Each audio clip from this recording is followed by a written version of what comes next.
अस्सलाम वालेकुम। आज की वीडियो में हम बात करेंगे फाइनेंशियल मार्केट्स में ट्रेडर्स ज़्यादातर नुकसान क्यों उठाते हैं और उसकी वजह क्या है। इस टॉपिक पर बात करने से पहले हमें ये समझने की ज़रूरत है कि फाइनेंशियल मार्केट काम कैसे करती है और ट्रेडर्स का क्या काम होता है इस मार्केट के अंदर। फाइनेंशियल मार्केट वो जगह होती है जहां सिक्योरिटीज, करेंसीज, कमोडिटीज और दूसरे फाइनेंशियल इंस्ट्रूमेंट्स खरीदे जाते हैं। इनमें क्रिप्टो भी शामिल है, इसमें करेंसीज भी, नॉर्मल करेंसीज भी शामिल है। और ट्रेडर इन मार्केट्स को एनालाइज करते हैं और उन इंस्ट्रूमेंट्स को ऑब्जर्व करने के बाद उन पर पैसा लगा के इन्वेस्ट करते हैं। अगर उनकी प्रेडिक्शन सही साबित होती है तो ऑटोमेटिकली वो प्रॉफिट कमाते हैं या पैसा कमाते हैं। अगर प्रेडिक्शन गलत होती है तो इसकी वजह से नुकसान भी उठाते हैं। इस वीडियो में मैं आपको बताऊंगा कि ट्रेडर्स क्यों ज्यादातर नुकसान उठाते हैं और उनका नुकसान कैसे कम किया जा सकता है। वो किन स्ट्रैटेजीज को फॉलो करके, किन चीजों को फॉलो करके अपने नुकसान को कंट्रोल कर सकते हैं और ज्यादा से ज्यादा प्रॉफिट कमा सकते हैं। सबसे पहली वजह इमोशंस है। बेसिकली एक बहुत बड़ा नुकसान जो ट्रेडर से होता है वो ये कि वो अपनी इमोशंस को कंट्रोल नहीं कर पाते। नॉर्मली ट्रेडिंग का जो जितना भी अमल है वो इमोशंस के साथ जुड़ा होता है और इमोशंस बेसिकली आपके माइंड के साथ होती है। जब मार्केट में किसी किस्म की चेंज या वोलेटिलिटी आती है तो ट्रेडर्स अपनी इन्वेस्टमेंट की वैल्यू गिरने की वजह से ऑटोमेटिकली फील करते हैं इमोशनली स्ट्रेस, एंजाइटी और एक किस्म के फियर में डूब जाते हैं। ऑटोमेटिकली उनको डर पैदा होना शुरू हो जाता है उनके माइंड में और वो फील करते हैं कि कहीं मैं सारा का सारा नुकसान ना कर पाऊं। हो सकता है कि वो अपने टारगेट पे बिल्कुल परफेक्टली हो और मार्केट थोड़ी सी वोलेटाइल हो, लेकिन इसके बावजूद वो डर उनको कंट्रोल करता है। बेसिकली वो उनका माइंड कंट्रोल कर लेता है। इन इमोशंस की वजह से बेसिकली ट्रेडर अपनी इन्वेस्टमेंट को जल्दी से जल्दी बेचकर, जल्दी से जल्दी सेल करके निकलने की कोशिश करता है और वो चाहता है कि किसी तरीके से मेरा फंड्स रिकवर हो जाए। बहुत से ऐसे ट्रेडर्स मैंने नोट किए हैं, मैंने ऑब्जर्व किए हैं जो स्पेशली मतलब लाइक अच्छे तरीके से प्रॉफिट में जा रहे होते हैं। सडनली मार्केट उनके अगेंस्ट जाती है तो ऑटोमेटिकली इमोशनली वो कंट्रोल नहीं कर पाते और जल्दी से जल्दी वो लॉस रिकवर करने की कोशिश करते हैं या अपने फंड्स को हैंडल करने की कोशिश करते हैं या जल्दी से जल्दी प्रॉफिट कमाने की कोशिश करते हैं कि जितना जल्दी मैं इधर से निकल जाऊं इस ट्रेड में से। तो यही चीज हमेशा उनके खिलाफ काम करती है क्योंकि वो जो स्ट्रेस और एंजाइटी है वो प्रॉपर्ली आपको प्लानिंग आपकी पूरी की पूरी डिस्टर्ब कर देती है। आपका नॉलेज उसके ऊपर इंपैक्ट नहीं कर पाता ऑटोमेटिकली, जिसकी वजह से वो जितना वो जल्दी पैसा कमाने की जो कोशिश होती है बेसिकली वो नुकसान का सबब बन जाती है। तो सबसे पहली वजह इमोशनल कंट्रोल है। जब तक इमोशनल कंट्रोल आपके अंदर नहीं आएगा तब तक प्रॉपर्ली आप अच्छे ट्रेडर नहीं बन सकते। अच्छा, दूसरी वजह रिस्क मैनेजमेंट है। बेसिकली जो नुकसान का सबसे बड़ा मोजब या रीजन बनती है वो रिस्क मैनेजमेंट, बुरी रिस्क मैनेजमेंट बेसिकली कह सकते हैं। ट्रेडर्स का रिस्क मैनेजमेंट काफी हद तक कमजोर होता है। अगर ट्रेडर अपनी इन्वेस्टमेंट के लिए सही तरीके से रिस्क नहीं लेता तो ऑटोमेटिकली उसकी रिस्क मैनेजमेंट प्रॉपर्ली कमजोर हो जाती है और वो प्रॉपर्ली सेफ्टी को कंट्रोल नहीं कर पाता। इस तरीके से ट्रेडर हमेशा नुकसान करता है। इसके लिए सबसे बेहतरीन ये है कि आप स्टॉप लॉस, टेक प्रॉफिट को लगाना ना भूलें। आप कोशिश करें कि जितना ज़्यादा बेहतर तरीके से आप रिस्क को मैनेज कर सकते हैं वो करें। आपको ये पता होना चाहिए कि मुझे एग्जिट कैसे करना है, मुझे नुकसान से कैसे निकलना है और मुझे अगर ट्रेड क्लोज करनी पड़ती है तो मैक्सिमम कितने पॉइंट पे ट्रेड क्लोज करनी है। इसके हवाले से एक और चीज़ भी जो मैं अगर कहूँगा तो बाय लिमिट, स्टॉप लिमिट्स, मतलब पेंडिंग ऑर्डर लगाने का भी आपके पास एक नॉलेज होना चाहिए। पेंडिंग ऑर्डर्स के मतलब एक डिटेल में वीडियो मैं बिल्कुल अपलोड कर रहा हूँ और वो इसी प्लेलिस्ट में मौजूद होगी। आप कोशिश कीजिएगा उसको भी देखें ताकि आप कैसे पेंडिंग ऑर्डर्स को इस्तेमाल करते हुए अपनी ट्रेडिंग स्किल्स को बेहतर कर सकते हैं। तीसरी जो मेजर नुकसान की वजह वो है नॉलेज या एक्सपर्टीज ना होना। ये बेसिकली तीसरा नुकसान यही है कि ट्रेडर्स के पास काफी नॉलेज या एक्सपर्टीज नहीं होती। कुछ ट्रेडर्स ये सोचकर ट्रेडिंग करते हैं कि किसी चीज के बारे में ज्यादा जानकारी होना या ज्यादा मालूम होना या ज्यादा नॉलेज होना जरूरी नहीं है।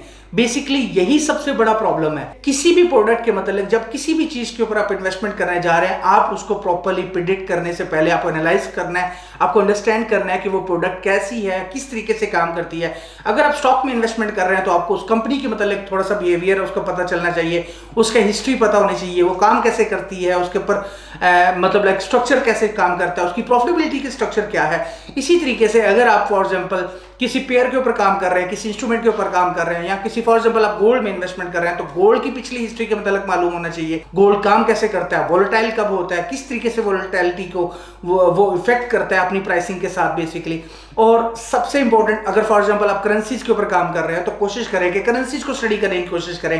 मैं एग्जांपल दूंगा यूरो के, मतलब अगर आप यूरो यूएसडी के ऊपर ट्रेड कर रहे हैं तो आप यूरोपियन लेवल की जितनी भी न्यूज़ हैं उनको ज़रूर स्टडी करें, उन चीज़ों को अंडरस्टैंड करें। आपके पास नॉलेज ज़्यादा होना चाहिए उस स्पेसिफिक इंस्ट्रूमेंट के मतलब। ये नहीं है दिल किया जिधर भी बस उधर ट्रेड लगा दी। यहाँ सट्टेबाजी या जुए वाला काम ना करें।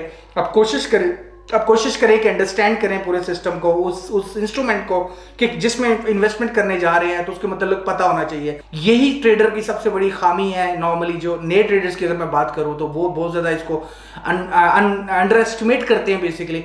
तो ये एक इंपॉर्टेंट रूल है बेसिकली कि आपको नॉलेज होना चाहिए। जब तक आपका नॉलेज कम होगा ऑटोमेटिकली ये प्रॉब्लम रहेगी।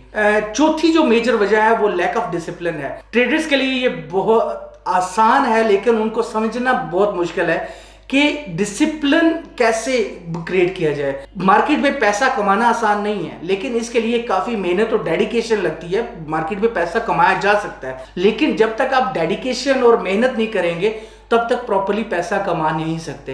ट्रेडर्स को अपनी इन्वेस्टमेंट के लिए यही सही तरीका है कि वो प्रॉपर्ली मैनेज करें अपने रिस्क मैनेजमेंट को, अपने इमोशंस को और डिसिप्लिन को मेंटेन करें। डिसिप्लिन क्या होता है कि आपको एनालाइज करना है कि आप कौन से मार्केट बिहेवियर में काम कर रहे हैं, आप कितना आपका अकाउंट का रिस्क है, उससे ज़्यादा बाहर ना जाएं। आपके जो आपने रूल्स सेट किए हैं, जो आपने स्ट्रेटजीज बिल्ड की हैं, जो आपने स्ट्रक्चर बिल्ड किया अपनी ट्रेडिंग की लाइफ में, जो आपने सिस्टम बिल्ड किया, उस सिस्टम के रूल्स को फॉलो करें। जब तक आप सिस्टम्स के रूल्स को फॉलो नहीं करेंगे, जब तक अपने आप को फॉलो नहीं करेंगे, जब तक वो जो आपने एक स्ट्रक्चर अपने माइंड में बिल्ड किया कि मुझे ये चीजें फॉलो करनी है, ये मेथोडोलॉजी फॉलो करनी है, जब तक आप वो नहीं करेंगे ऑटोमेटिकली तब तक आपका वो डिसिप्लिन प्रॉपर्ली मेंटेन नहीं हो पाएगा और आप बस वो बगैर मतलब देखे सोचे समझे जो ना ट्रेड करते जाएंगे और ऑटोमेटिकली ये नुकसान का सबब बनेगी। मोस्ट ऑफ द टाइम मैंने एक चीज ऑब्जर्व की है कि भाई जब भी दिन का वक्त है उसी टाइम ट्रेड लगा दी, ऐसा नहीं है। आप अपने एक माइंडसेट के अंदर एक प्रॉपर्ली टाइम फ्रेम सेट कर ले, आप कोशिश करें उसी टाइम फ्रेम के ऊपर काम करें। कोशिश करें कि कुछ लिमिटेड पेयर्स चूज कर लें, उन्हीं पे काम करें क्योंकि उनका डिसिप्लिन ऑटोमेटिकली आपके माइंड में बिल्ड होना शुरू हो जाएगा। आपके दिमाग में एक चीज बैठ जाएगी ऑटोमेटिकली। आप उनको देख के अंडरस्टैंड करके आपको एक समझ आना शुरू हो जाएगी कि वो मार्केट बिहेवियर कैसे, मतलब उसका उन ट्रेड्स का, उन कॉइन्स का या उन करेंसीज का या उन मेटल्स का या उन इंस्ट्रूमेंट्स का या उन स्टॉक्स का बिहेवियर कैसा है बेसिकली। और वो ऑटोमेटिकली आपकी लाइफ में डिसिप्लिन बन जाएगा। डिसिप्लिन से मुराद ये भी है कि आप बेसिकली प्रॉपर्ली, मैंने जैसे पहले बात की है रिस्क मैनेजमेंट, आप उसको कैसे फॉलो करवाते हैं। डिसिप्लिन से मुराद ये भी है कि आप लिमिटेड रहते हैं अपने रूल्स जो टर्म्स हैं उनके मुताबिक। आप ये नहीं है कि मतलब किसी ने कुछ कहा और आप अपने डिसिप्लिन को आपका जो अपना रूल है या आप उन चीज़ों को फॉलो कर रहे हैं उनको छोड़ के किसी और को सुनना शुरू कर देते हैं। सो कोशिश करें कि कुछ अपने रूल्स बनाएं, सेट करें। अगर उन रूल्स में कोई खामी आती है तो उसको चेंज करें। तो ये एक बहुत बड़ा प्रॉब्लम है, इसको भी आप कंट्रोल कर सकते हैं। तो पांचवी जो मेजर अगर रीजन जो मैंने अपनी लाइफ के अंदर सीखी है वो ये कि ओवर ट्रेडिंग। ये सबसे आखिरी एक रीजन है। ट्रेडर्स के बीच में एक सबसे बड़ी जो प्रॉब्लम होती है वो ओवर ट्रेडिंग की है। जब ट्रेडर्स को पता नहीं होता कि वो किस चीज में इन्वेस्ट करना चाहिए या किस चीज में इन्वेस्ट कर रहे हैं या कितनी क्वांटिटी में इन्वेस्ट कर रहे हैं या क्या लॉट साइज खोलें, तो ऑटोमेटिकली वो अपने अकाउंट्स की साइज से ज्यादा ट्रेड लगा लेते हैं या वो ट्रेड्स ज्यादा लगा देते हैं। तो ये बहुत बड़ा एक प्रॉब्लम होता है। कोशिश करें कि जितनी लिमिटेड आपके ट्रेड्स होंगी उतना बेनिफिशियल होगा आपके लिए, उतना ही बेसिकली बेनिफिशियल होगा सबके लिए जो कि उस स्ट्रक्चर में जुड़े हुए हैं। सो मेरा मशवरा ये है कि आप कोशिश करें कि जितनी कम ट्रेड लगाएं, कम लें लेकिन साफ सुथरे लें। ये इंपॉर्टेंट है। इन सब नुकसान की जो रीजंस हैं इनसे बचने के लिए बेसिकली ट्रेडर्स को अपनी स्किल्स को इंप्रूव करना चाहिए। अपनी इन्वेस्टमेंट्स के लिए सही तरीके से रिस्क मैनेजमेंट करनी चाहिए।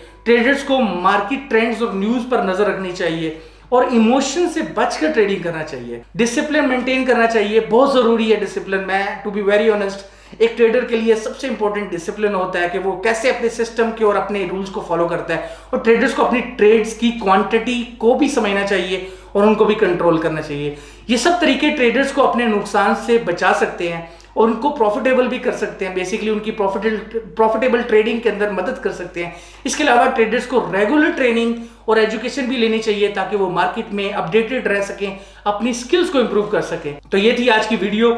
मैं उम्मीद करता हूं कि आपको पसंद आई होगी और आपको समझ आई होगी काफ़ी चीज़ें। फाइनेंशियल मार्केट्स में ट्रेडर्स ज़्यादातर नुकसान उठाते हैं, ये एक नॉर्मली कॉमन परसेप्शन है, लेकिन कुछ चीज़ों को अगर आप कंट्रोल कर लेते हैं, कुछ चीज़ों को बेहतर तरीके से समझ लेते हैं, तो ऑटोमेटिकली आप अपने आप को कंट्रोल कर लेते हैं, ऑटोमेटिकली अपनी स्ट्रेटजीज को कंट्रोल कर लेते हैं, ऑटोमेटिकली खुद को बेहतर कर लेते हैं। और जब खुद को बेहतर कर लेते हैं तो ऑटोमेटिकली आपकी ट्रेड्स बेहतर होना शुरू हो जाती है, और अगर आपकी ट्रेड्स बेहतर होना शुरू हो जाती है तो ऑटोमेटिकली अगेन आपकी जो प्रॉफिटेबिलिटी है वो इंक्रीज हो जाती है। सो ये एक बहुत इंपॉर्टेंट फैक्टर अदा करते हैं। ये एक बहुत बेसिकली एक वीडियो था, लेकिन इसके अंदर मैंने कोशिश की है कि मतलब ट्रेडर्स को नुकसान जो मेन रीज़न है वो नुकसान देती हैं वो एक्सप्लेन कर सकूं, और मैंने बताया है, कोशिश किया है कि जितना भी बेहतर तरीके से वो इनसे बचा जा सकता है, ठीक है, कि वो कैसे मतलब बच सकते हैं अपने फर्दर नुकसान से।